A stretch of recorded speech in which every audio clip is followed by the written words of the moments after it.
विधान परिषद निवडणुका आता रणधुमाळी सुरू झालेली आहे.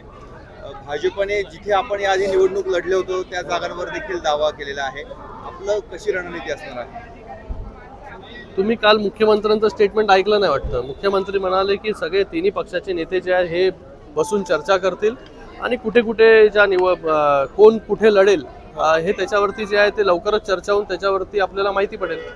काही फॉर्म्युला ठरला आहे?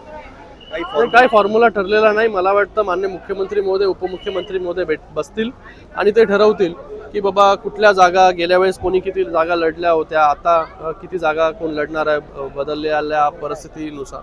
तर मला वाटतं लवकरच तुम्हाला कळेल. नाशिकची जी जागा आहे तिथे भाजपचं म्हणणं आहे की आमचे मतदार कार्यकर्त्याची मागणी स्वाभाविक असते. कार्यकर्त्याला वाटतं आपण सगळ्या जागा लढल्या पाहिजे, कार्यकर्त्याला वाटतं वेगवेगळ्या निवडणुका लढला पाहिजे, कारण की कार्यकर्ता जो आहे तो वाट बघत असतो गेल्या अनेक वर्ष.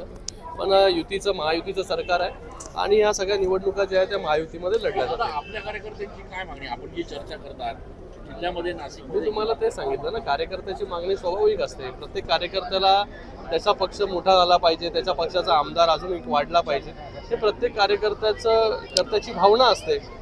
पण महायुतीमध्ये असल्यामुळे आपण महायुती म्हणून कशा प्रकारे एकत्र येऊन लढू शकतो याच्यावरती जास्त भर जो आहे तो सगळ्या नेत्यांचा असतो.